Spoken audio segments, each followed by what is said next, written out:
জানি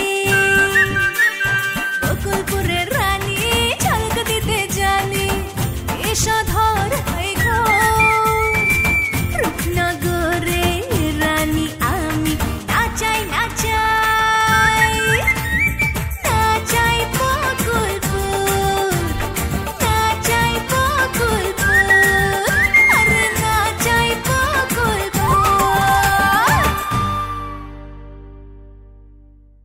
এই আব্বাস বেগলে যে কি যে করম আমি না মাঝে মাঝে ওই পড় এই খাড়া করে লিখা বড় ভাই দেন দেখছেন খুলিলে কত বড় সাহস ওই আপনার জিনিস লে এই সিগদানা বেসিগদানা খেলতেছে ভাই মুসলিম সরকার তোমার একটা কথা কইল আর সেটা তুমি বিশ্বাস করলা তোমার ইচ্ছার বিরুদ্ধে তো আমি কোনোদিন কিছু করব না তোমার ছেলের উপর তুমি ভরসা রাখতে পারো মা তা জানি আমার ইচ্ছার বিরুদ্ধে তুই কিছু করবি না কিন্তু খারাপ মায়ের জড়াইয়া কোনো কথা উঠলে আমি কি করে সহ্য করি বাবা বল মা যাত্রা করলে কি মানুষ খারাপ হয়ে যায় যায় না মা যে দিবা তোমার সাথে এতদিন ছিল তারে কি খারাপ মেয়ে মনে হয়েছে না খারাপ মেয়ে তো মনে হয় না এই যে রত্না সে কি খারাপ মেয়ে না সে যদি খারাপ হইতো তাহলে তো মুসলিম সরকারের প্রস্তাবে সে সাড়া দিত সারা দেয়নি কসকে মতিন তো কইল রত্না মুসলিম সরকার বাড়িতে দাওয়াত খাইতে গেছিল হ মা গেছিল তবে সে সেখানে গেছিল আমার কথা ভাইবা মুসলিম সরকারের দাওয়াতে সে না গেলে যাত্রা বন্ধ হয়ে যেতে পারে তাতে আমার লসের কথা ভাইবা সে এরকম একটা ভয়ঙ্কর মানুষের দাওয়াতেও শিখেছে কিন্তু মুসলিম সরকার তার কোনো ক্ষতি করতে পারে নাই এখন তুমি কও মা আমার এই লোকসান থেকে বাঁচানোর জন্য যে মাইয়া মুসলিম সরকারের মতো ভয়ঙ্কর লোকের দাওয়াতে যায় তারে আমি কি করে খারাপ ভাবি মা তুমি বলো তার প্রতি তো আমার কৃতজ্ঞ থাকা উচিত তারপরও তুমি যদি চাও তাহলে আমি ওর সাথে মিশুম না তুই মিশ আমার কোনো সমস্যা নেই কিন্তু তুই রত্নারে বিয়া করতে পারবি না কইছি তো মা তুমি না চাইলে এটা কোনোদিন হইব না লক্ষ্মী বাবা আয় খাইবার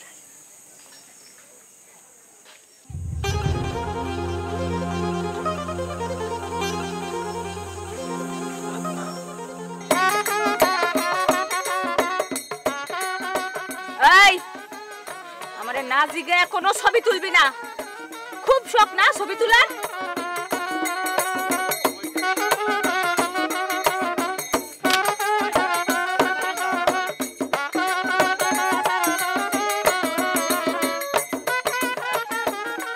কি হয়েছে কোনো সমস্যা না তাইলে এমন মন মরা হয়ে বসে আছে যে আজকে হঠাৎ সুন্দরের মধ্যে কুৎসিত দেখছি জানো কেমন মানে তুমি কি খলিলদার কথা কইতেছো নাকি না তার মায়ের কথা বলতেছে কি কি কওয়েডি আজ বিকেলে খলিল ভাই তাদের বাড়িতে আমার নিয়ে গেছিল আমি যখনই তাদের বাড়িতে যাই তার মা আমার দেখা খুশি হতো কিন্তু আজকে জানো আমার দেখে কেমন জানি চেহারাটা বেজার করে রাখছিল মনে হলো আমার আজকের যাওয়াটা সে একদমই পছন্দ করেনি আসলে হয়েছে কি আমরা তো যাত্রার মায়া সমাজ আমাগো সহজভাবে গ্রহণ করে না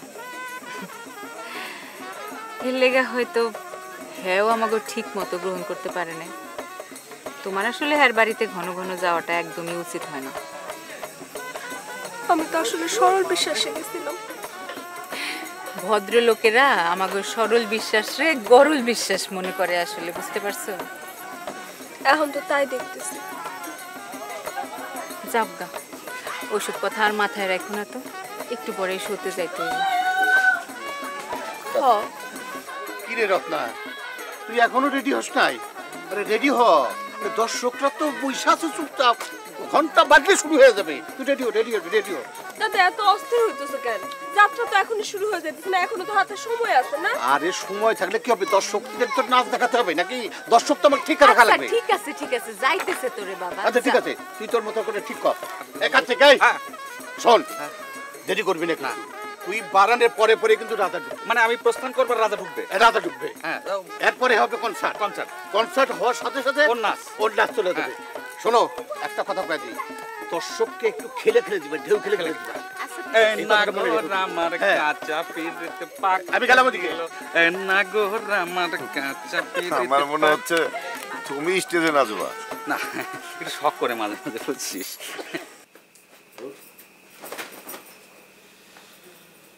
আসমা, তোমার বাইরে তাড়াতাড়ি কত সম্পত্তিটা ভাগ করে দিতে। তুমি এত উৎপাত শুরু করছো কেন কদেই? হ্যাঁ, এমন ভাব করতেছো যেন বাপের সম্পত্তি তোমার কাছে একটা বোঝা হয়ে খাইছে। আমার বাপের সম্পত্তি আমার বুকের মধ্যে একটা পাথরের মতো চাপা দিয়ে রয়েছে।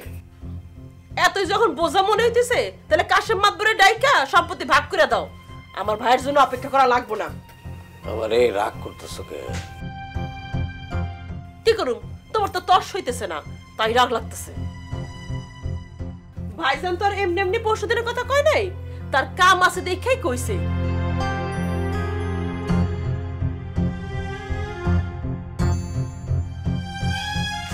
কিরে, তুই এখানে কি করস? হ্যাঁ, ডিস্কো কই? ডিস্কো ঘরে শুয়ে রইছে। শুয়ে রইছে? পড়তে বসস নাই? হ্যাঁ রে, পড়তে বসছিলাম ভাবি, কিন্তু মনটা খারাপ লাগতেছে। কালকার দিন পরে টেডি ভাই আর গুড্ডি ভাই আলাদা হয়ে যাবে। এতে মন খারাপের কি আছে? ভাই ভাই তো সারা জীবন আর এক লগে থাকে না, নিজের সংসার হইলে সবাই আলাদা হইয়া যায়। তারপরে ভাবি মনটা খারাপ লাগতেছে। মন খারাপ করিস না তো। জি ভাইজান, তুই আমাগো বিষয়ে মনোযোগ দেওয়ার কোনো দরকার নাই, আর মন খারাপ করারও কোনো দরকার নাই। তুই লেখাপড়া করতে আইছস, লেখাপড়ার দিকে মনোযোগ দে। লেখাপড়ার মনোযোগ না দিলে কিন্তু পরীক্ষা খারাপ রেজাল্ট করবি, ফেল করবি। কি কইলা তুমি ভাইজান? এক ঘরে থাকি আমরা, চাইলেও তো চোখ বন্ধ করে থাকা যায় না। চোখ বন্ধ করেই থাকবি। যা পড়তে যা, ডিস্কো নিয়ে পড়তে যা যা। ঠিক আছে।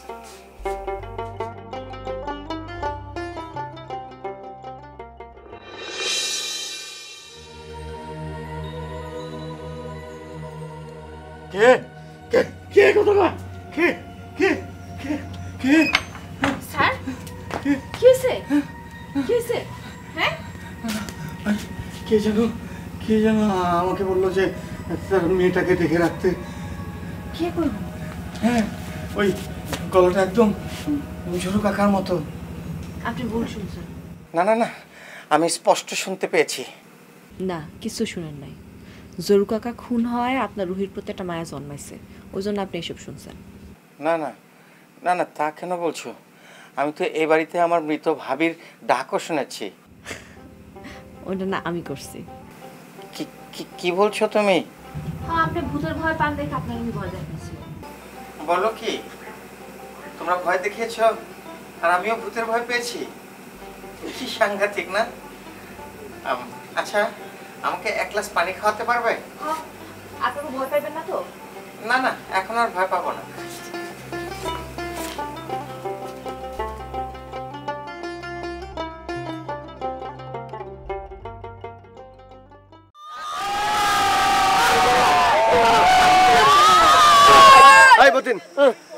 মুসলিম সরকারের জন্য একটা খালি চেয়ার রাখিস।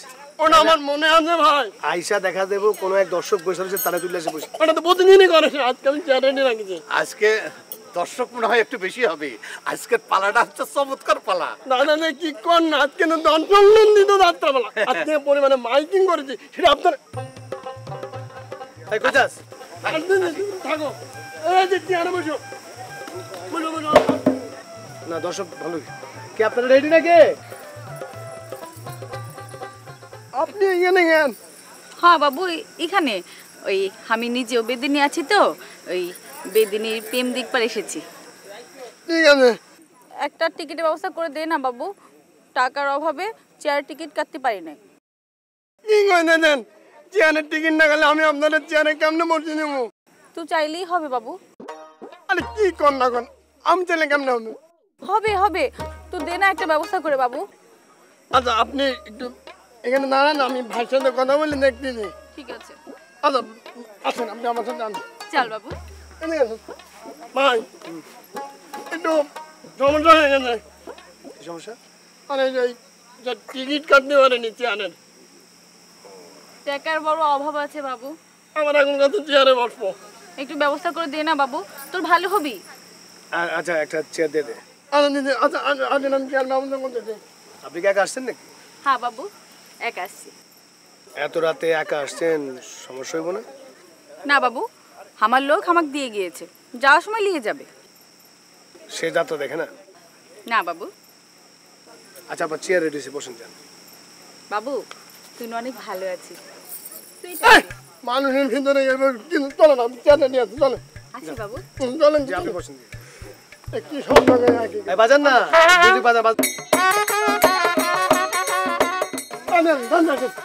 এই জন্য খুব কষ্ট করে চেয়ারটা ম্যানেজ করেছি, বলছেন। বস বাবু।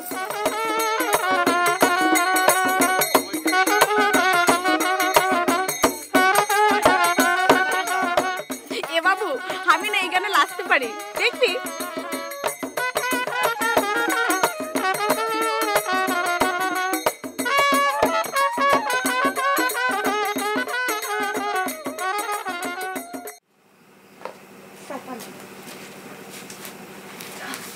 এক গ্লাস দেবো না, আর গ্লাস দেবো? না না, এক গ্লাসই চলবে। আচ্ছা আপনি তো বাইরে শুতে বল পান, তো আপনি রাতে থাকবেন কেন? রুজু বাড়িতে গিয়ে থাকবেন। অন্তর ঘর আলাদা ঘর নাই, যাকে ঘুমাইতে পারবেন। কি দরকার ছিল? আমি তো আসলে আজ তোমার জন্যই এখানে থেকেছি। তুমি আজ আমাকে বিয়ের কথা বললে, তাই ভাবলাম। কি ভাবলেন? না মানে মানে থাক, তোতলামি করানো লাগবো না, আমি বুঝতে পারছি। তুমি বুঝতে পেরেছো? তো আমি আপনার মতো মেয়ে নাকি? ঠিকই বলেছ, আসলে আমি একটু বোকাই আছি। আর তা না হলে ভালোবাসার মানুষকে ভালোবাসার কথা বলতে পারবো না, এটা কি হয় বলো? তুমি কেন এই বোকা মানুষটাকে এত পছন্দ করলে? আচ্ছা হয়েছে, এইসব কথা বল, আমি গেলাম। শোনো না,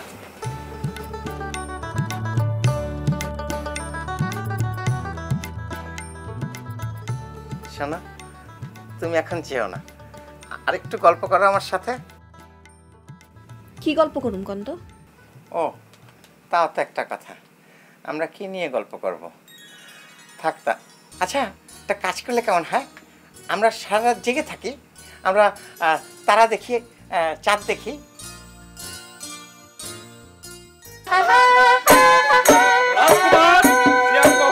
আমি জানতে চাই, একজন বেদ কন্যাকে এই স্বয়ংবার সবাই তুমি নিয়ে এসেছো কেন? তোমার কি আত্মমর্যাদা বোধ বলতে কিছু নেই? একজন বেদ কন্যাকে নিয়ে তুমি রাজপ্রাসাদে আসা উচিত হয়নি। আমি তাকে শাদী করেছি আব্বা হুজুর। কি বললে? একজন বেদ কন্যাকে তুমি শাদী করেছো? জি আব্বা হুজুর, আপনি আমাকে এই প্রাসাদে বলেছিলেন আমি যদি কোনো মেয়েকে বিয়ে করি তাহলে আপনি তাকে পুত্রবধূ হিসেবে গ্রহণ করবেন। আমি বলেছিলাম যদি তার শরীরে রাজ রক্ত থাকতো, যদি আমার শরীরে বইতো বেদের রক্ত, তাহলে আমি আমাকে পুত্রবধূ হিসেবে গ্রহণ করে নিতাম। রক্তে কোনো ভেদাভেদ নেই আব্বা হুজুর, পৃথিবীর সকল মানুষের রক্তই লাল। সব রক্ত লাল, তবে বেদ কন্যার রক্ত নয়, তাকে আমি পুত্রবধূ হিসেবে গ্রহণ করতে পারি না। আমি পারি না তোমার কুকীর্তিকে স্বীকৃতি দিতে। এই মুহূর্তে বেদ কন্যাকে তুমি প্রাসাদ থেকে ঘাড়ে ধাক্কা দিয়ে বের করে দাও। অসম্ভব আব্বা হুজুর, রাধাকে আমি স্ত্রী হিসেবে স্বীকৃতি দিয়েছি, তাকে আমি ফুলের মালা গলায় পরিয়েছি, তাকে আমি এই প্রাসাদ থেকে বহিষ্কার করতে পারি না। ওই কে আছিস? বের করে দে কুলাঙ্গার রাজকুমারকে প্রাসাদ থেকে, ঘাড়ে ধাক্কা দিয়ে বের করে দে ওই বেদ কন্যাকে। মেয়েটার মনে বের করে দেবে বাড়িতে। আসান দাদা, খুব খারাপ লাগছে।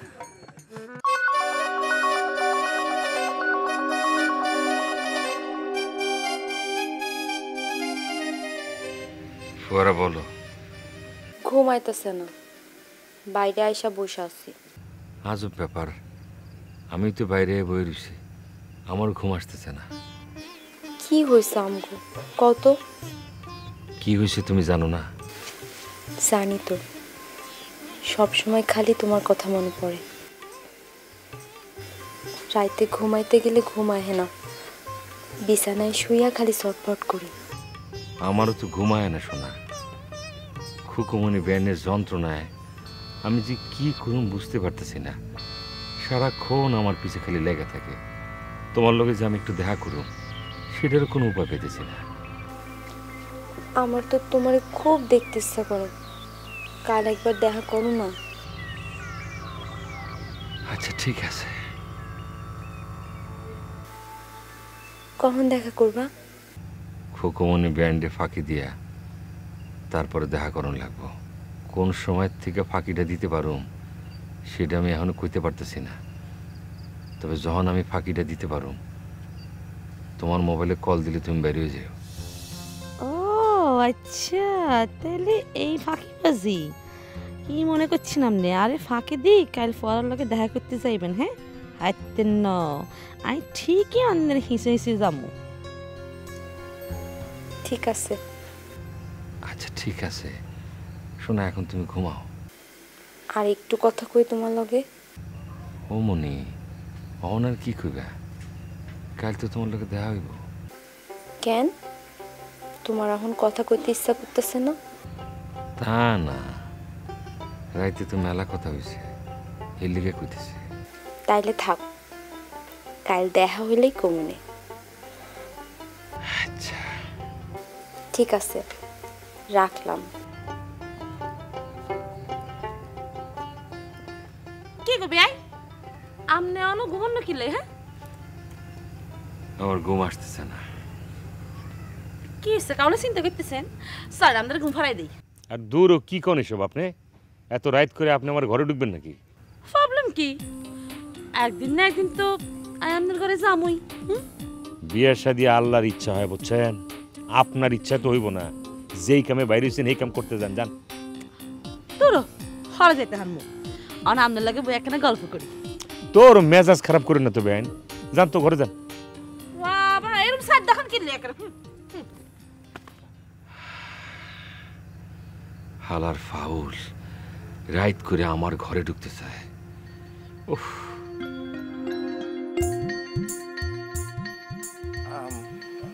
না মানে আমি বলতে চাচ্ছিলাম কি, আমি তো একা ঘুমাতে পারি না, মানে আমার ভয় করে। রাতের বেলা বাইরে ঘুমাতে পারছিলাম না, তাই বললাম। তো ভয় কেন আপনার শরীরে? শরীরে মানুষের ভয় থাকে না, ভয় থাকে মনে। স্যার হয়েছে হয়েছে তো, এত রাতে মাস্টারি করা লাগবো? আপনি ঘুমান, আমি আসি আপনার লগে। তুমি থাকবে আমার সাথে? কি করবো, আপনি তো ডরাইতেছেন, থাকা লাগবো না, ঘুমান। তোমাকে কি বলে যে ধন্যবাদ দেব? থাক, আর ধন্যবাদ জানা লাগবে না, ঘুমান আপনি। তোমার সারা রাত জেগে থাকতে কষ্ট হবে না? না, বাড়ির এই অবস্থার কারণে আমার এমনি ঘুম আসে না, এমনি জায়গা থাকি রাত্রেবেলা। তুমি চিন্তা করো না, সব কিছু ঠিক হয়ে যাবে। এইটা আর কোনোদিনও ঠিক হবে না।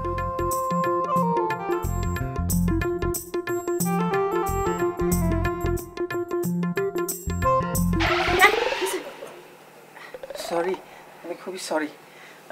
আপনার যে অবস্থা, আপনার 5 মিনিট জাগতে পারবেন, আপনি শুয়ে পড়েন, ঘুমান। তো তুমি কি করবে? আমি আর কি করবো, আমি বসে থাকুন, ঘুমান আপনি।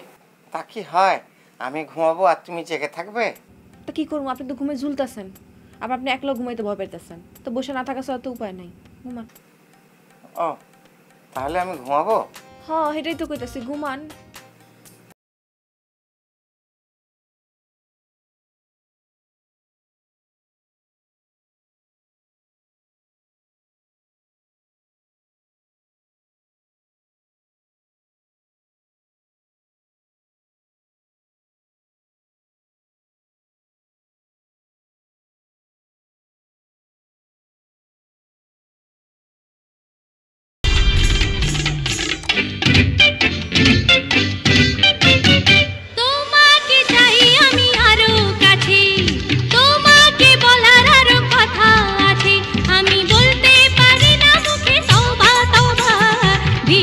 जख्म